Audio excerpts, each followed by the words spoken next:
প্রশাসন আছে বসে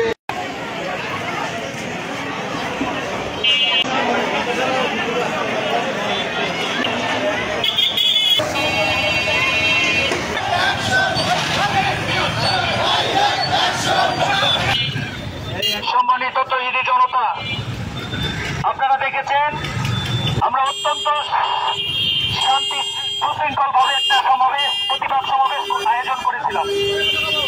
আমাদের কর্মসূচি ছিল আমরা জীবন মহলের সামনে দাঁড়াবো, আমাদের ইমানি দায়িত্ব থেকে আমরা একটা প্রতিবাদ সমাবেশ করব, স্মারকলিপি দিয়ে আমরা চলে যাব। কিন্তু আমরা দেখলাম কি জীবন মহলের সামনে টাকা দিয়ে ভাড়া করা হলো গুন্ডাদের। আমরা কি মারামারি করার জন্য এসেছিলাম? আর প্রশাসন দিয়ে তাদেরকে প্রটোকল দেওয়া হচ্ছে।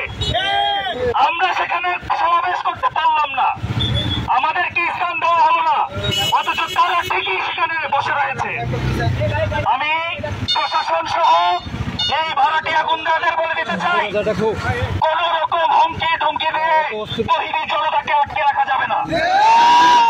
আজ আমরা সংখ্যায় খুব কম, সংখ্যা দিয়ে ইসলাম কখনো বিচার করবেন না।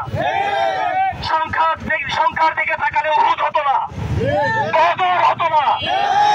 আমরা প্রত্যেককে বদরের হাতিয়ার, শুধু গর্জে ওঠার সময় বাকি। আমরা যখন গর্জে উঠবো এই জীবনীয় দরবার শরীফ বিরলের মাটিতে থাকতে পারবে না। এটা প্রশাসনিক ভাবে আপনারা দেখেন যেখানে প্রতিটা ব্যক্তি হয় সেখানে চলার কোনো সম্ভব নয়। আগামী দিনে কর্মসূচি থাকবে, আগামী দিনে লক্ষ মুসলমানের সমাগমে এই প্রতিবাদ হবে। যদি প্রশাসন নিয়ন্ত্রণ করতে না পারে, প্রশাসন যদি এটাকে বন্ধ করতে না পারে, আগামী দিনে আমাদের মুরব্বীদের নিয়ে পরামর্শ করে যে কর্মসূচি আসবে আমরা আসবো ইনশাআল্লাহ। নাসরুম মিনাল্লাহি ওয়া ফাতহুন করিম ওয়া বাশশিরিল মুমিনিন। আল্লাহুম্মা আমিন। ইয়া আল্লাহ আমাদের প্রত্যেককে তুমি ক্ষমা করে দাও। ইয়া আল্লাহ যদি জীবন যদি হেদায়েতের উপর তাকে হেদায়েত দিয়ে দাও, হেদায়েতের উপর যদি না হয় তাকে রাস্তার উপর করে দাও। ইয়া আল্লাহ আমরা চাই সুন্দরভাবে সবাই চলাফেরা করো, সুন্দর পরিবেশে বসবাস করো, কিন্তু এই সুন্দর পরিবেশকে আমরা প্রতিষ্ঠা করতে চাই না। আমাদেরকে এক হয়ে এক কাজ করা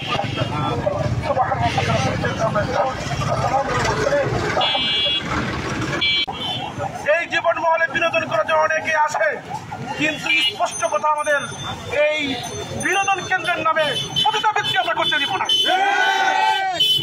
এই বিনোদন কেন্দ্রের নামে অসামাজিক কাজ আমরা করতে দিব না। আপনি ব্যবসা করেন, আপনি বিনোদন কেন্দ্র করেন, আপনি মানুষকে হাসান, আপনি মানুষকে অভিনয় করেন, কিন্তু এমন অভিনয় করিয়েন না যে অভিনয়ের কারণে একটা সমাজ নষ্ট হয়ে যাবে। এমন অভিনয় করিয়েন না যে অভিনয়ের কারণে এই ধর্মপ্রাণ মুসলমানদের ঈমান হয়ে যাবে। এমন অভিনয় করিয়েন না যে অভিনয়ের কারণে এই এলাকার মা বোন ইজ্জত নিয়ে লড়তে পারবে না।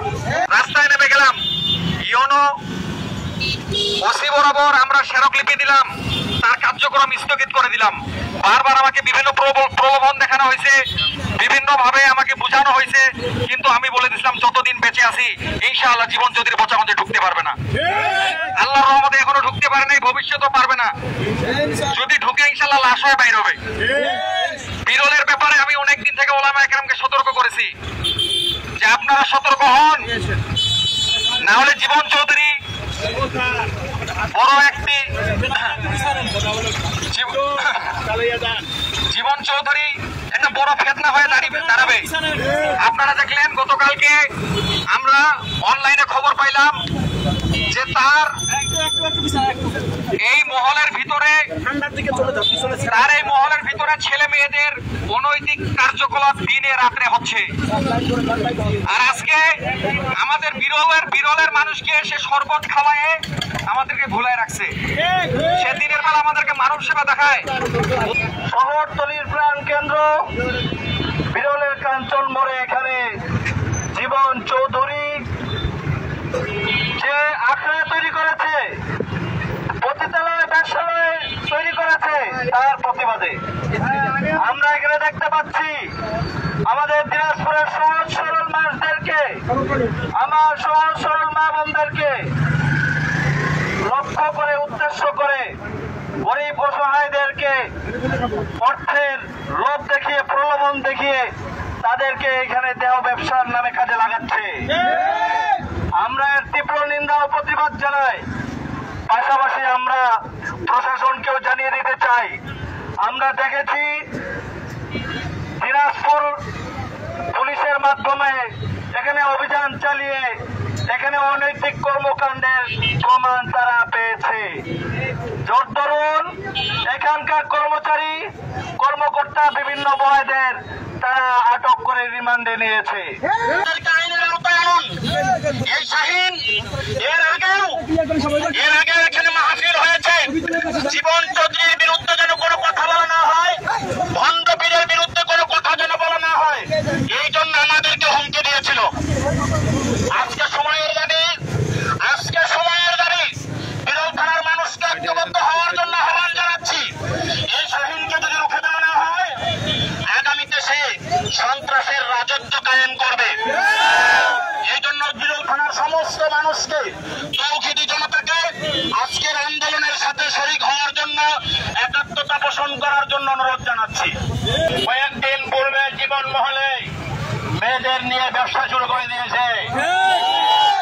আবার জীবন মহলের জীবনীয় দরবার শরীফ লাগাই দিয়েছে। আমরা বলতে চাই এই দরবার শরীফ চলবে না। তুমি তোমার যে পার্ক দিয়ে ব্যবসা করো, আমাদের কোন দায়বদ্ধ নাই, কিন্তু বিরলে তৌহিদি জনতা আমরা বলতে চাই জীবনীয় দরবার শরীফ অতি তাড়াতাড়ি তোমাকে এখানে উঠাই দিতে হবে। নাহলে আজকে তো 200 লোক এসেছি, এরপরে মনে করেন 50,000 লোক এই জীবনীয় দরবার শরীফ আমরা কি করে খেলা করবো? ভাড়াটিয়া কত নিয়ে আসবা? ভাড়াটিয়া দিয়ে কোনো কাজ হবে না। আমরা আমার নিজের টাকা দিয়ে অর্থ দিয়ে অনেকে এসেছি, এরপরে 50,000 লোক দিয়ে গোটা বিরল ঘেরাও করা হবে। এবং আমার ভাইয়ের উপর যে আক্রমণ করা হয়েছে, আমি প্রশাসনকে বলতে চাই একে অ্যারেস্ট করা হোক, এবং জীবন চৌধুরীকে তারপর মামলা হয়েছে তাকে তো অ্যারেস্ট করা হয়, নাইলে এরপরে আমরা আরো বিশাল প্রতিবাদ নিয়ে সামনে বসতে যাবো ইনশাআল্লাহ। এই দরবার শরীফ বিরলের মাটিতে আর করতে দেব না। জীবনের রক্ত বিনিময় হইল এই দরবার শরীফ এখানে আমরা করতে দেব না। যদি রক্ত চাই, লাশ চাই, যেই হোক শহীদ হবো, মনের কাপড় নিয়ে এখানে আসবো, এই দরবার শরীফ বিরলের মাটিতে থাকতে দেব না। আমরা শান্ত থাকি, আমাদের সামনে মুরব্বীরা যে নির্দেশনা দিবে ওই নির্দেশনা অনুযায়ী ইনশাআল্লাহ আমরা কাজ করবো। আল্লাহ সবাইকে আমরা তো বলতে আমিন। আলহামদুলিল্লাহ রাব্বিল আলামিন। আউযু বিল্লাহি মিনাশ শাইতানির রাজিম। বিসমিল্লাহির রহমানির রহিম। ইন্নাদ-দীনা ইনদাল্লাহিল ইসলাম। সাদাকাল্লাহুল আযীম। আজকের এই প্রতিবাদ সভায় আমরা সকলে উপস্থিত আছি। আজকের